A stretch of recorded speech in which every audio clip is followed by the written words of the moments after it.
ಕೊಡಗು ಜಿಲ್ಲೆಯ ಎಮ್ಮೆಮಾಡು ಗ್ರಾಮದಲ್ಲಿ ವಿವಾಹ ಸಮಾರಂಭವೊಂದರಲ್ಲಿ ಮದುಮಗನಿಗೆ ಯುವಕರ ತಂಡವೊಂದು ತುಳುನಾಡಿನ ಪ್ರಸಿದ್ಧ ದೈವವನ್ನ ಹೋಲುವ ರೀತಿ ವೇಷ ಹಾಕಿ ಅತಿರೇಕವಾಗಿ ವರ್ತಿಸಿದಂತಹ ಕುರಿತಂತೆ ವಿಡಿಯೋವೊಂದು ಸಾಮಾಜಿಕ ಜಾಲತಾಣದಲ್ಲಿ ವೈರಲ್ ಆಗಿದ್ದು, ಈ ಬಗ್ಗೆ ದೈವ ನರ್ತಕರು ತೀವ್ರ ಆಕ್ರೋಶ ವ್ಯಕ್ತಪಡಿಸಿದ್ದಾರೆ.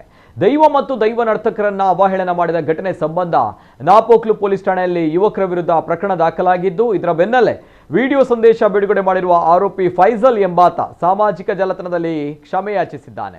ತನ್ನ ಕೃತ್ಯಕ್ಕೆ ವಿಷಾದ ವ್ಯಕ್ತಪಡಿಸಿದ ಫೈಜಲ್, ನಾನು ಈ ವಿಡಿಯೋವನ್ನ ಉದ್ದೇಶಪೂರ್ವಕವಾಗಿ ಮಾಡಿರಲಿಲ್ಲ. ಮದುವೆ ಕಾರ್ಯಕ್ರಮ ಮುಗಿದ ಬಳಿಕ ಖಾಸಗಿಯಾಗಿ ಕುಳಿತು ಮಾತನಾಡ್ತಿದ್ದ ಮಾತುಗಳು ಅಕಸ್ಮಾತ್ ಆಗಿ ವೈರಲ್ ಆಗಿವೆ. ನಮ್ಮ ವರ್ತನೆಯಿಂದ ಯಾವುದೇ ಸಮುದಾಯಕ್ಕೆ ನೋವಾಗಿದ್ರೆ ನಾನು ಬಹಿರಂಗವಾಗಿ ಕ್ಷಮೆಯನ್ನ ಯಾಚಿಸ್ತೇನೆ ಎಂದು ತಿಳಿಸಿದ್ದಾನೆ.